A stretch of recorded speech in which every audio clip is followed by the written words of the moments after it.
You have to tap Jimmy Anderson on the shoulder and say, "You're done, mate. That's it. History."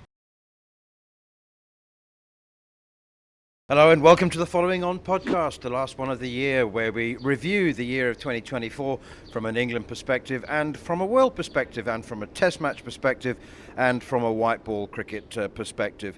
Harmy, I suppose mixed results for England, losing 4-1 in India. That was a tough tour, but you know, we had that magnificent highlight in Hyderabad, which we were there for. Beating the West Indies 3-0 was entirely expected. You said that England you thought would win 6-0, 6-love in the English summer, and frankly they should have done. I don't know what was going on at the Oval in the last Test match against Sri Lanka. Losing in Pakistan, that was interesting, wasn't it? Again, after winning the first Test with scoring 800. And then we're here in New Zealand finishing off. They've lost the last Test match, having won the series, and that's not to be underestimated. The very, very good New Zealand team, which didn't perform at its best.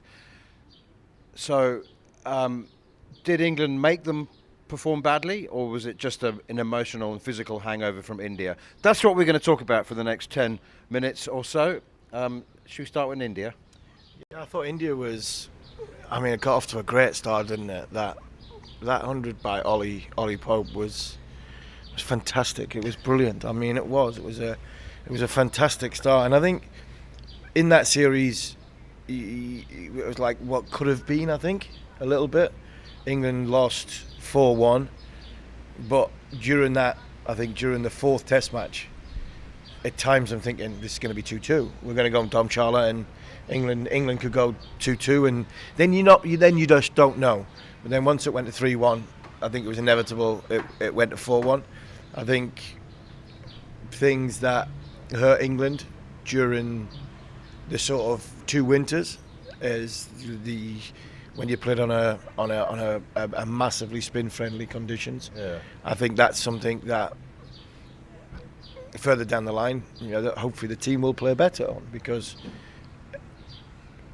a flat pitch in Hyderabad, then it spun. I mean, take nothing away. I mean, Ollie's 100 was brilliant. I don't think it turned as much as it did in the rest of the trip. And then once the rest of the trip started turning more, England looked as though they didn't really have a plan B against spin. And then the same when Pakistan decided that we weren't going to play on a flat one, we're going to play on two spinning ones, and then England got found wanting again. But I actually think it's been a decent year for English cricket, and in the Red Bull format. We've had some disappointments. We've had some bad luck. We lost the captain for quite some time, and that's big in this group. I think he's massive in this group, not just because of the bowling and the batting. I think because of his leadership. And again, I'm not knocking Ollie, because Ollie did a great job. But when you lose Ben as the leader, I think it has a knock-on effect and ramifications for the likes. I think just one person especially. I think Shoaib Bashir, when Ben's captain, I think there's a little bit of a difference in him. I think Ben gives him so much love and attention and belief, and I think just so little things didn't go our way at times in that Red Bull, but we've unearthed, some fine young players. Bryden Carse on this trip, Gus Atkinson's been, a revelation since he walked through the group. Who knows where Jacob Bethel can end up as a ceiling level. So I think all in all, yes, we might have had some indifferent results, but I think the bigger picture going forward, I actually think England haven't had a bad Red Bull 2024. Okay, we'll talk about the individuals in just a moment, but a word about that home summer. And you see, when they lost that third Test match against Sri Lanka, having won the series, and to complete your 6-love clean sweep that you predicted, that was the start of what we have come to refer to as a kind of soft underbelly of the England Test team. And you called for ruthlessness. You said that they needed to win here and win 3-0. And when they went 2-0 up, you said it's really important that they win the third Test match, and they didn't. And I wonder if there is a concern. I mean, when England are strong, they are very strong. I mean, when they get on top, they're ruthless. But they're a bit brittle as well. I mean, when things go, like when they lost in Dharamshala, as you mentioned, that was also 423 runs, and they lost by 423 here. I mean, when they lose, they lose big, and when they win big. Yeah, and I think that's just the nature of this side and the mentality and the way they play. I think they'll get. Hopefully, I think they'll get better. I hope they get better and them situations and identifying them situations when the time is to just take the foot off the gas a little bit, respect what's happening in the game, i.e. the opposition bowler bowling well, and then go back to plan A. It just seems at times there's no plan B. The plan B to sort of hang in there, earn the right to then go back to plan A. I think that's something I think that this team is probably lacking, and I think it's something they're going to have against India and against Australia, because they aren't going to have it their own way. They played the West Indies and beat them 3-0 because, largely down to the fact that West Indies weren't very good. I think give credit to Sri Lanka. I think Sri Lanka were better than what we give them credit for. I think Sri Lanka had some really, really good, strong fighting qualities, especially in some trying conditions when it was, a little bit cold, a little bit rainy. I thought Sri Lanka fought well. The softness, the soft underbelly that you talk about, and that this team's been labelled at, I think they had that against Sri Lanka. I don't think they had that here. I thought they were beaten here. I thought New Zealand beat England here. I didn't think England lay it down. I didn't think England were below par.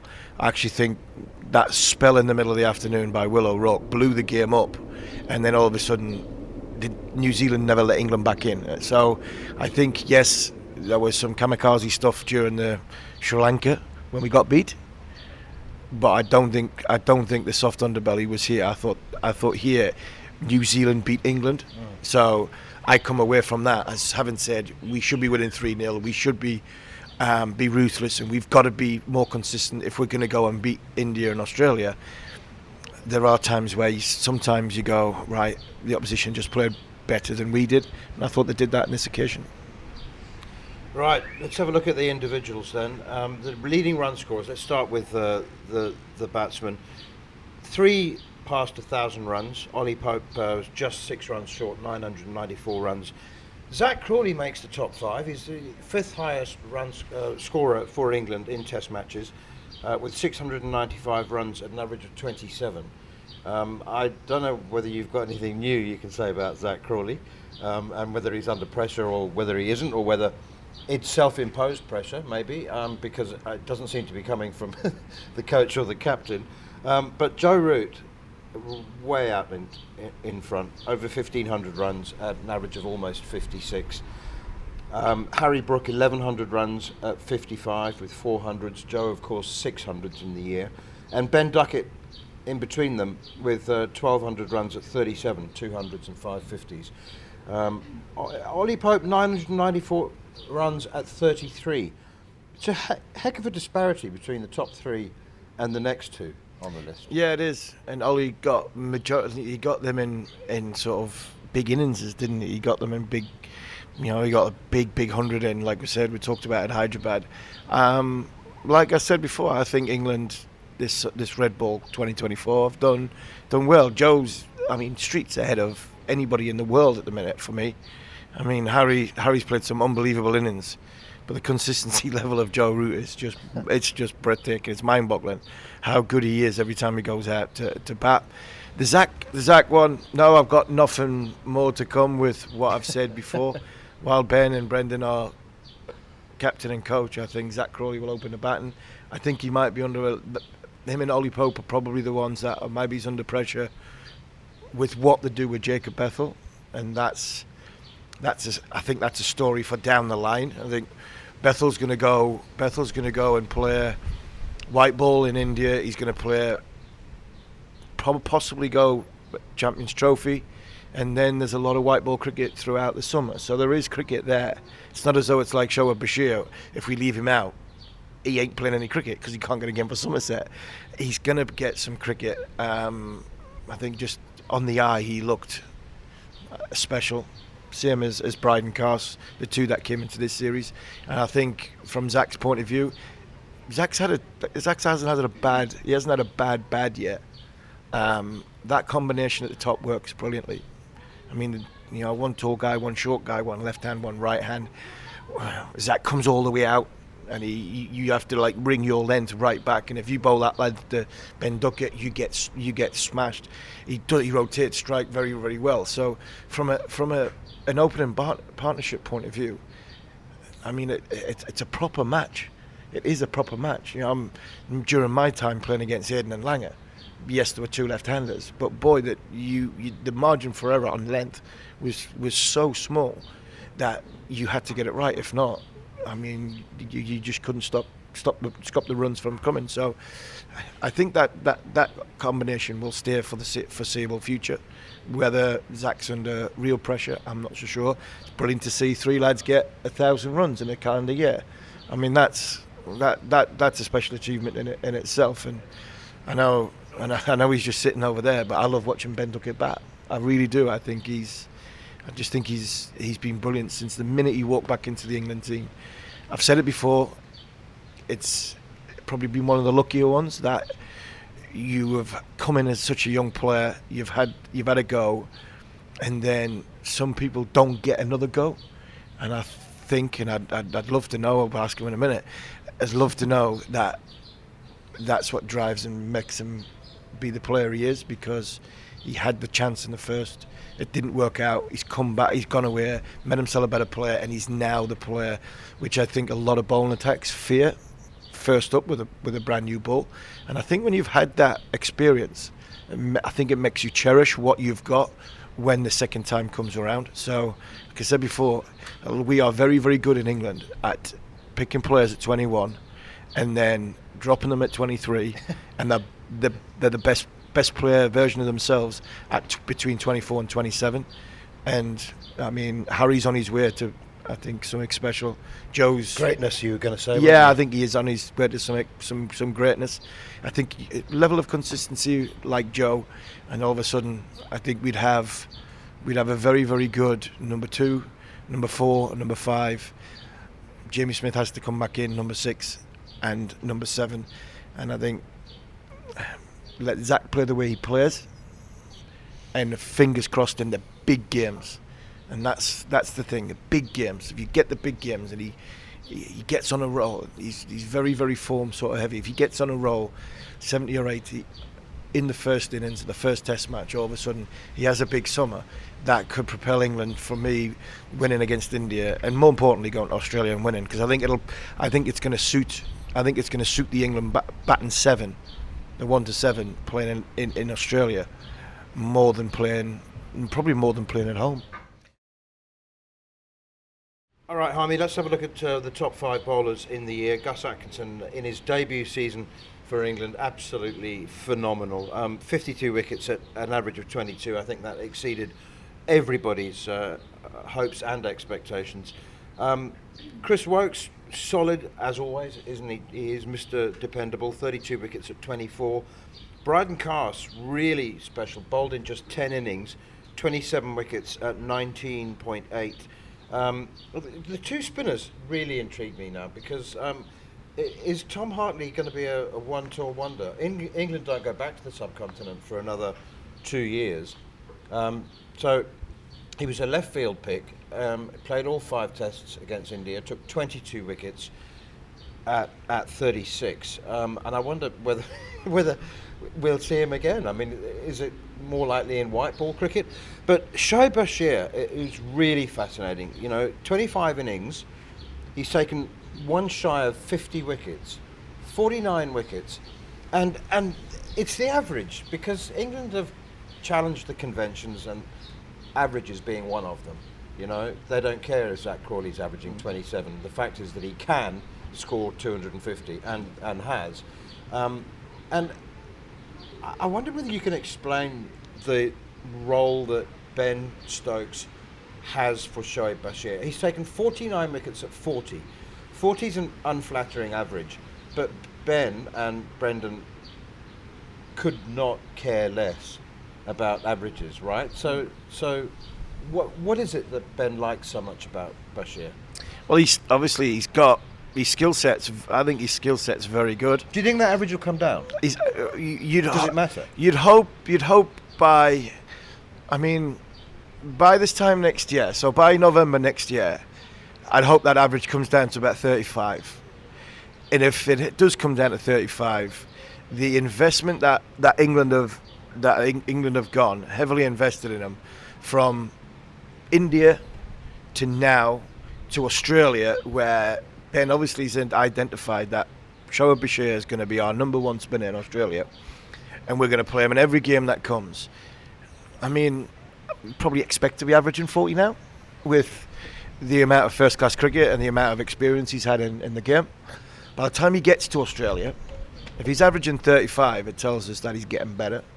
It tells us that the investment that we've sort of dialed out on him is it's a good investment, because the way he releases the ball, the way he bowls it, sort of drives it into the pitch, the height he releases, his release point height, is perfect for Australia. So that average surely will come down. You'd hope. I just think I think Stokes is crucial for him, because I think he calms him down when he's standing next to him. He seems quite a calm young guy. He is, anyway. yeah. But I think he sometimes gets excited, and I think that's when you see the sort of filthy drag down, and when he bowls a few good balls and he's in a good place, and then all of a sudden it's like me as a number 11. I've hit 2 4s. I now think I'm Brian Lara. Do you know what I mean? I'm getting excited, and all of a sudden I've nicked one and I'm off because I've gone at something I shouldn't have. This is, I think, what Ben's good with Shoaib, and I think he's good at field settings. He's good at protecting the areas which I think, from a spin bowler's point of view, you need. I don't think it's the same dynamic when Ollie was captain. So, and even in this tour, when Stokes went off right at the very end, you could see Ollie Pope looking at Shoaib Bashir, and Shoaib's now trying to move people around, and they're arguing whether deep point comes in or stays out. When Ben's on, Ben just there, bang, and it's sorted, and he helps him. So, from an average point of view, I would hope that if he gets to 35 by the time we go to Australia, that would be great signs. It would be great signs. Let's have a look at the bowling coach. We'll talk about the bowling coach now. Obviously, we've been on tour. Jimmy Anderson has been here. There was a big talking point of the summer, obviously, his retirement, and the fact that it came, or started with a tap on the shoulder. I was the one that said, you obviously know Jimmy, you played with him, and you're mates with him. I said that traditionally speaking, there needs to be a distance between the coaches and the players. And that starts with taking a bit of time away from the team before you come. Do you think it's working? I think it's working. It seems to be working. I think the dynamics of Jimmy being with Collie and Jeeton and Trez. I look at this England management group and think I'd love to play in this group. It's heaven. It is.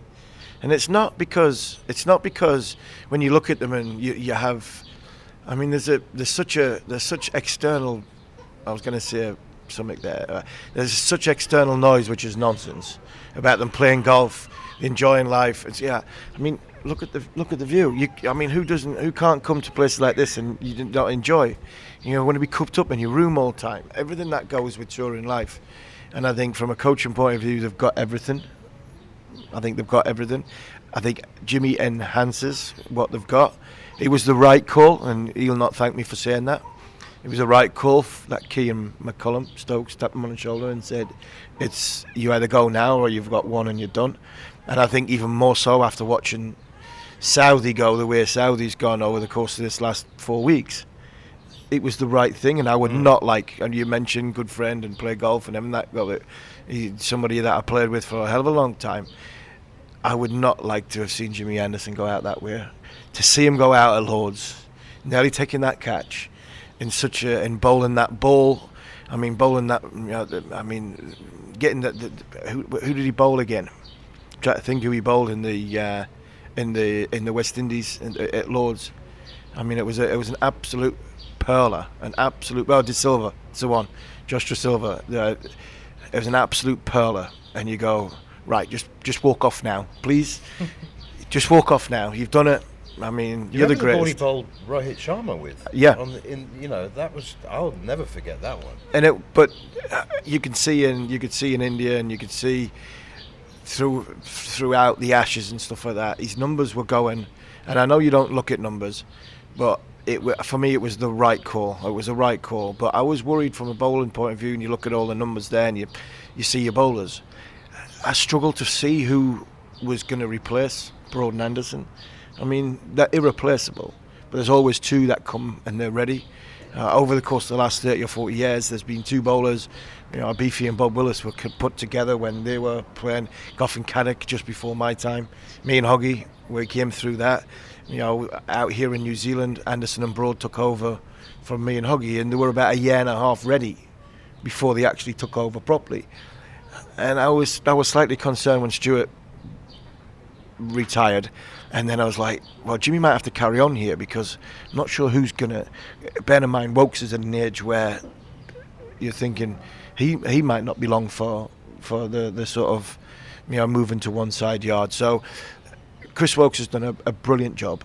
He really has. The Kookaburra ball is a little bit more durable now, so it's not as 10, 12, 14 overs, and then it's ready for the dog to chase around for the next 70 overs.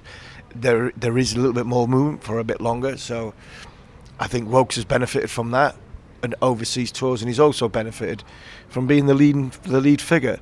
And again, in the summer, he was so crucial to us, because when Stokes was injured, he batted at 7. He became our leader of the attack. He was our genuine all-rounder in that team. So he's had to put up with so much external noise as well, because he's such a nice lad. He doesn't come back fighting. I think if I was Chris Wokes and I was hearing some of the noises I was hearing, especially from people that have played, I think I'd have fired a few shots back, but he'll not, because he's such a nice guy. And I'm pleased he's getting the rewards he's getting, because again, I think he's bowled well this 2024. So let's just recap on England's fast bowling depth. I mean, when you've got Atkinson, Wokes and Cast featuring here, but there was also Matty Potts, who impressed in the third Test match. Ollie Stone didn't get a look in, but he's obviously a big part of the planning. You've got Jofra, Mark Wood, John Turner, Josh Tongue. That's 8, 9. I mean, Jamie Overton. Yes. I mean, if you get Jamie fit to go to suit Australia, left armour, Josh Hall.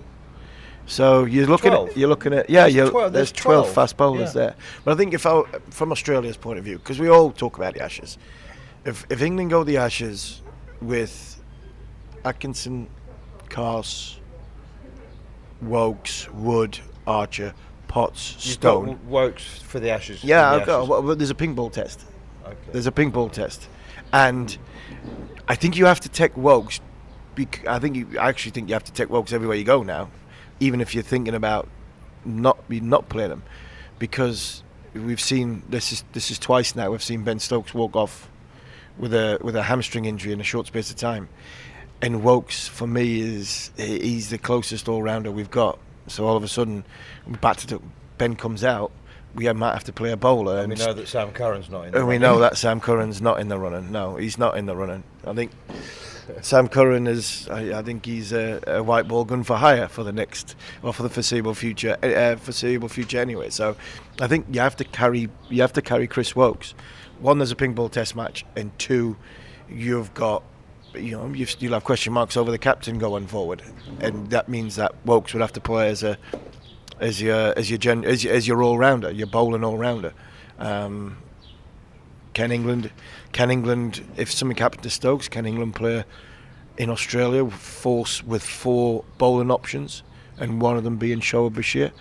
I think that would be a big ask. So then you would have to have Wokes as your 5th bowling option, batting at number 7. It's been a heck of a Test match year, Harmy. I know that I've covered 70 or 80 years of Test cricket, whatever it is. But this has been a really good one, one of my all-time favourites. And other teams don't like to admit that Bazball and the way England play Test cricket has had a knock-on effect. In fact, they prefer to mock, especially the Australians. They say that actually, you know what, we were scoring at 4 and over 20 years ago. But it is clearly having an effect. It has had an effect. We saw a India-Bangladesh Test match, which had 3 days of rain, and India won it with the highest scoring rate ever achieved in a Test match, over 8 runs and over. And we've seen people, I think, playing Test cricket with a bit more freedom, less of a fear of failure, and whether the other teams like it or not, I think that comes from England and from Bazball. I think it has. They'll not admit to it, but I think there has been a bit more of a freedom out there. I think I've always said there's things that go on in Ben's head that do go on in other people's head, but they have not got the guts to act on it and to put it in place. And if they do, it's normally miles too late. And Brendan's obviously the same. So I think when that first came about, I think a lot of teams, and yeah, Australia and that are right. I mean, that Australia side, that the great Australia side that I played against in 2005, that was the conversation Michael Vaughan had when he came in the dressing room at Edgbaston and said, we're going to have to score 3.8 and over, because that's what these do. So if we want to beat them, we're going to have to score the same run rate as them. And that was in the sort of the early 2000s. And Matty Hayden, when he says that, he's right. Monkey Ponting, they're right. But there's a difference the way this England team plays, and I think it's down to personnel. I think England have got a game plan and pick a team that suit the game plan.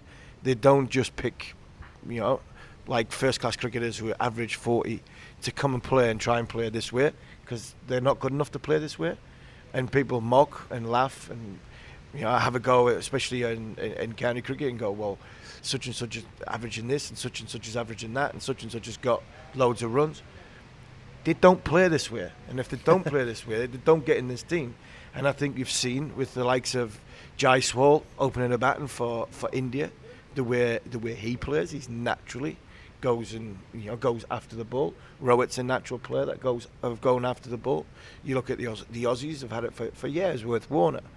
So it has been there, but I just think it took something to ignite it from others to think, right, we can now play with a little bit more freedom. And they're probably picking players in their national teams over, I think our selectors are picking different players because of the way the game is changing. And you're spot on. Bangladesh, 3 days of rain. India go and win in 2 days. No problem at all. Nobody batted an eyelid. They just looked at it and They would never have done that before. They would never have done that before, because they wouldn't have had the players to do that before. Now they've got the players to do that. You see players that come in who are picked on not more on one-day stats, but the aggression through the ball and wanting. And I think that's. But I think also from a bowler's point of view, it helps bowlers. It really does. If I'm a bowler in the modern day game, the game was you used to have to swing it away. You take it away from the outside edge. You bring your slips into play. Now, forget that. It's all about keeping the stumps in play. DRS. Batters are trying to hit the ball. Batters haven't got the techniques of the sort of old school coaching manual that they were taught. Hit through the V and the solid defence. It's not like that anymore. I'm going to stick the boot into Zach a little bit more, but when Zach's not on, you could get a double-decker bus sideways between his inside edge and his pad. But you know for a fact, if you stray offline, bang, your history, it's 4. Tim Southey's case, bang, your history at 6. I mean, this is what I think the mentality of England have done. I think they've changed and freed up a lot of managements, captains and coaches to go, right, I'm not going to pick somebody that's going to bat in the middle of the order and think we've got to play for time and play for 4 days. We are picking expressive players to fit into a game plan because we want to move the game on. And Michael Vaughan's a big one at the minute on 4-day cricket in test matches. I'm not 100% sure convinced by that, because you've got 5 days to win a game. No, 5 days to constitute a game. If it finishes in 3, great. If it finishes in 4, so be it. I mean, I would hate to get to a point where you're an absolute humdinger of a test match, and it gets to day 4 and we walk off and shake hands and it's a draw. So I think, Harmy, that it suits certain countries, and right now, this has been the case for the last 20 years. Test matches under your home jurisdiction can be as long as you want them to be. I mean, South Africa and England have both played 4-day test matches in the last 10 years, and I think that in South Africa in particular, less test matches are scheduled because there are 5 days. There's not enough time in the schedule. So I think, test matches very rarely go to 5 days in South Africa without a lot of rain. So I think that the 4-day test matches would work there. I don't think anybody's advocating that the Ashes should be 4-day test matches. And in fact, England's home summer and probably Australia's home summer should stay at 5-day test matches. But I don't know, there have been so many series as well. Bangladesh beat Pakistan in Pakistan before Pakistan beat England. And South Africa beat Bangladesh in Bangladesh. I think for the first time, for all the worries that we have about Test cricket and the future of Test cricket and surviving and even thriving, I think for the first time that I can remember in my life, you've got 7 or 8 Test match teams who can all beat each other. And we've had more surprising results by away teams than we have had before. We even had the West Indies winning in Brisbane. So, that seems eternity ago. It does, doesn't it? It's a very long time ago. But just a comment. Am I imagining it? I mean, the Test cricket is actually in pretty good health. I think it's in great health. I really do. And I think while I always said while Virat Kohli was India captain all them years ago, and the way he spoke about Test cricket, and he built it up into something that was the pinnacle of the game. I think is that for me, Test cricket was always going to survive. I think now, and there'll be people who'll have a go from other countries when I say, while Ben Stokes carries on doing what he's doing with his team, I think Test cricket is very, very much alive. But I think it needs to be addressed from a financial point of view to make it a more even playing field for the lesser nations, because I think because teams are trying to be a bit more aggressive, teams are looking to win games as opposed to go overseas and survive.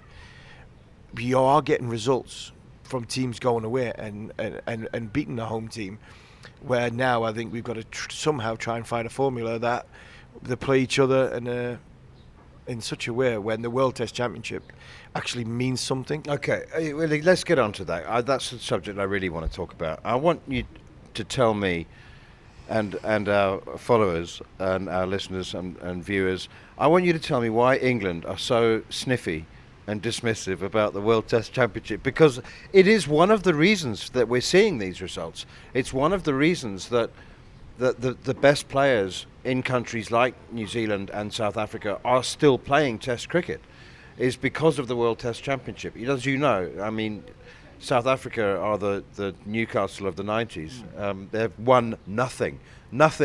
They've got a chance to win the World Test Championship. And that's why guys like Marco Jansen and Tristan Stubbs and Kagiso Rabada are still playing Test cricket. So it is, as I've said 100 times, the most imperfect international tournament ever to be constructed in any sport in any era. I mean, you've got 2 teams that won't play each other. You only play 6 out of the other 8. You play 2 Test series or 4 Test series or 5 Test series. So it is nonsensical. And South Africa, if they beat Pakistan in one of the Test matches on Boxing Day and New Year, will reach the final, having played 12 Test matches. England have played 20 odd. So it is heavily weighted in favour of those who are playing less Test matches because it's your win percentage. Is that the reason that England are so dismissive of the World Test Championship? I mean, I would like them at least, because they're Ashes, obviously. That the Ashes is the the pivot around which the 2-year cycle evolves. But I would like England to at least respect the fact that it means a lot to other countries. Yeah, I think it. I know Ben's been sort of quoted as rubbishing it a little bit. I think he rubbished it in a way which, because I think he was talking about the over-rate fine and the point deduction. I don't think he was rubbishing it in a way that we don't care about it, we're not interested, and we'd rather not have that World Test Championship final. I think if England were in the mix, England will be fighting and be saying that. But because of the nature of how England construct their 2-year cycle, I mean, I think it's getting more and more difficult for England to get into that. The way I think it's going to be almost impossible. The way the other teams play. So, look, Australia are going to get close. India are going to get close. South Africa will probably be there. So, it'll likely be South Africa against India or Australia. England. I mean, yeah. I just don't think. I'm not saying that I don't think it's. That they look at it in such disdain, where they just say, right, I'm not interested in that. But I think because it's so imperfect, then there is a little bit of, well, we can't possibly get there. He said it.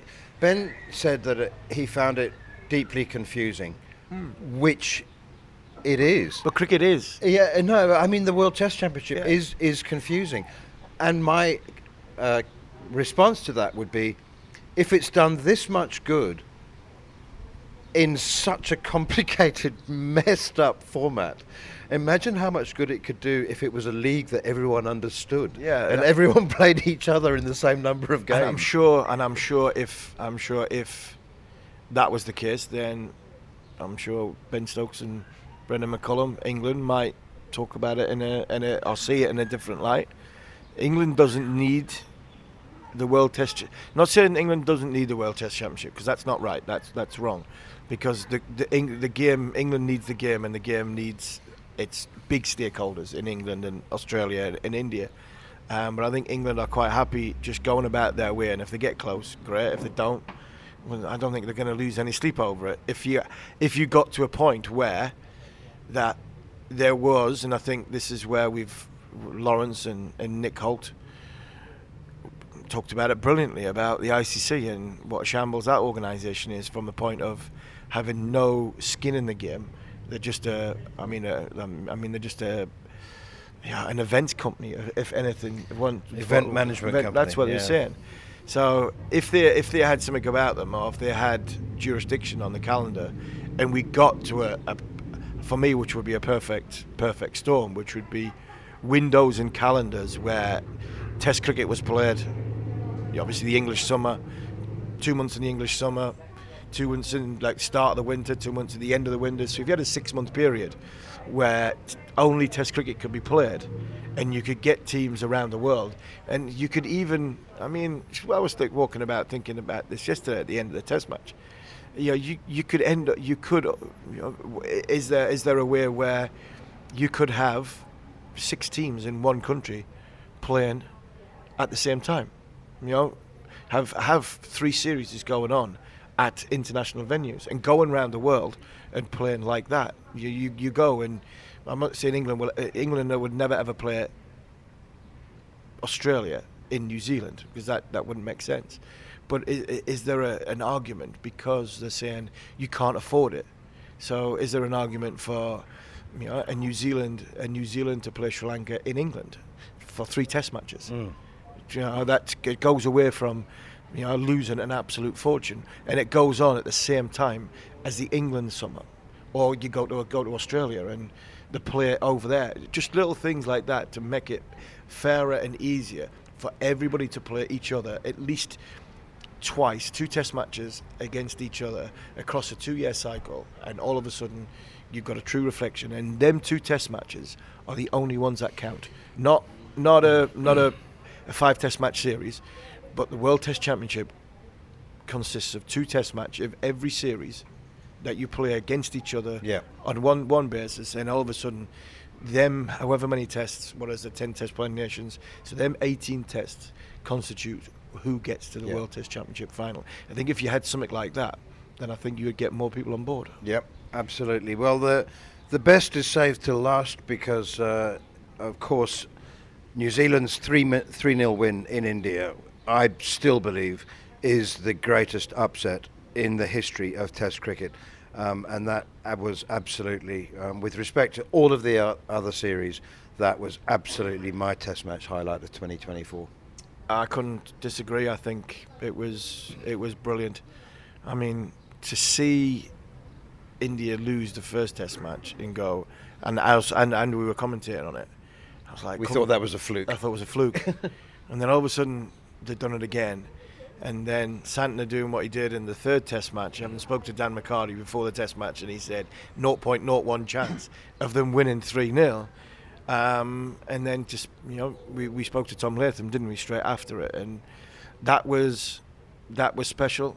I tell you what was come up close: White Ferns winning, sticking with New Zealand, the White Ferns winning the World Cup, because that was left field. I mean, nobody expected New Zealand to. They lost 10 in a row going into that tournament. So, I mean, there were some good times, some bad times in international cricket throughout 2024. But I think that the highlight has to be, and I think it will probably be a highlight of the decade when it comes to the end of it, would be the New Zealand win in India, because nobody's seen them win one Test match, never mind 3. Let's talk white ball cricket then. Another disappointing World Cup performance from England, this time in the T20 World Cup. It didn't go according to plan, did it? The reset following the removal, if that's the right word, or non-renewal of contract of Matthew Mott, still needs to take place. I mean, it is a reset. Joss Buttler stayed as captain, and I think that Brendan McCullum taking over the white ball team will be that catalyst for the reset. I mean, do you agree? I don't think that England's white ball cricket has got a firm direction like the Test team has. No, I don't think it has, and I think that's why I think it was so important to got the right person in. It was clearly obvious, and nothing against Matthew Mott, but it just didn't seem the right fit. It really didn't seem the right fit.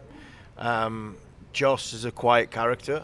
He's somebody who, and I think Matthew Mott's that quiet character as well. So I think you still need the sort of alpha male in there to have direction and take it to and build a group which looks like a team, acts like a team, performs like a team. And I just don't think we had that. I think we had a lot of bits and pieces players. We had a lot of we had a lot of sort of, I think, players. Old players as well. We had a lot of old players for the first World Cup. I think for the second one, it just didn't seem to click. We were protecting players. We had a few injuries. It didn't seem to work. So when the reset was, Mott goes, Trez takes over for the short period of time, McCullum comes in. I think you'll look at this white ball team, as well as looking to the future, there's less crossover, I think, from a cricket point of view. So there's less times where England are in the West Indies with a white ball and red ball teams in Pakistan. I don't think there's much crossover over the course of the next 12 to 18 months on that front. So because of that, I think we'll start and see England get their best team out. I think we'll start and see a lot of Test players playing white ball cricket. I thought for the Champions Trophy, I thought Stokes would go. He'll not now because obviously he's injured. It was good to see Duckett in the team because I think he is an exceptional white ball player. But I think it was right not to pick him at the time because I still think he was trying to forge himself a red ball career, and I think that was the most important thing at the time for me, for Ben Duckett, to make sure that the establishment of an opening batter in red ball cricket with no distractions, I think that done him the world of good. And now, because he is that batter that's feared around the world in red ball cricket, it goes into his white ball game. So I think that was a natural progression to put him in. Will Root go Champions Trophy? I'm still not sure on that one. Do I want to waste the runs that he's getting and the form of the life he's in, and do you want to jeopardise that by putting him in a position to play white ball cricket again? It didn't really work in the World Cup, so I think I'd leave him as a red ball player. What if Joe really wants to play 50 over cricket? Do you know what I mean? You have to respect his views and wishes. You do, but I think then it comes down to the reason why Brendan McCullum and Rob Key get paid the big bucks. You have to make a big call. You have to tap Jimmy Anderson on the shoulder and say, "You're done, mate. That's it. History." Whether they say that to Joe in white ball cricket, I'm not so sure. I think I'm still unclear on whether it would benefit Joe to play in the white ball team or stay just red ball only. I think Liam Livingstone enhanced his reputation by going up the order and he needed responsibility because he was a number 7 who got a license to go out and free hit basically. And I think after a while he's played like that, where I think a bit more responsibility. There's a better player in there than just to stand there and try and belt every ball for 6 and 4 with 10, 15 balls to go in an innings. I think he's better than that, and I think he showed he's better than that, going higher up the order. The interesting thing for me is going to be how McCullum moulds a white ball team, because he has a certain way in Test match cricket of togetherness and a group's togetherness, and your character is more important than anything else as a person. And I think there's some because the nature of the white ball game and franchise tournaments around the world, and a little bit of selfishness to go dog eat dog, to go right, if I have a great series I'll get the next big franchise deal. Then there's a little bit of I'm all right, Jack. And that's something Brendan McCullum hits. That's he doesn't like it. I mean, I think that's the biggest thing that Brendan McCullum hits, is if you don't play for the team or at any point you're playing for yourself, your history. And I think white ball cricket now is a bit like that. So it'll be interesting to see how that dynamic works with the other guns for hire, the likes of Sam Curran, the likes of Liam Livingstone, the likes of Phil Salt. Even Josh Butler himself, how that marriage between McCullum and Butler works. It's going to be really, really interesting come January, when they go to probably the most difficult place to play white ball cricket in India. Yeah, the All Blacks have a long held policy in which they don't tolerate idiots. They call it the no idiots policy. Except they don't use the word idiots. They use one that I can't repeat here. And that's something that McCullum obviously goes by. He doesn't want selfish people. He doesn't want idiots, people who are... do you think that he will have cricketing requirements as well? I mean, are we talking... We know what the physical attributes he's looking for in a Test cricketer, but... Do you think he has similar criteria for one-day cricket? I'm sure he will, but I think what McCullum and Stokes did well, and what McCullum and hopefully Butler will do well, is identify a game plan of what our identity is as a team. So if we've got a game plan and our identity is X, we will pick players to fit that game plan. There's no point in having an identity and then not having the players to fit it. So I think the identity is huge. You're 100% spot on, and put it a lot better than what I tried to put it 5 minutes ago. And I just fear there's maybe 1 or 2 cricketers in England that's been in and around the white ball team will probably be looking over their shoulders right now, because if they fall into that category, they will be playing franchise cricket around the world, and that's it. Because I don't think McCullum will tolerate that in his group going forward, the selfishness, and I think that's why I mean Rob Key, to pull the decision off to get him to do both formats is hats off. I know it might cost ECB a few more quid, but I am not bothered. If I can get that bloke, Brendan McCullum, to coach both teams, I mean, what an achievement that is. Because then it's not about, I'm not saying it's about winning and losing, because it's always about winning and losing. But you know exactly where the Red Bull team is at any given situation of a test match. And if we can get that with a white ball team and the talent pool we've got and his leadership the way he does, I think we'll have a good chance of winning Champions Trophy and future tournaments down the road. Travel safely, Harmy. That was our look back at 2024. We've got 24 hours left in New Zealand, and then you've got about 48 hours in the air. 48 hours in the air. 8 meals. Can't wait. See you next year.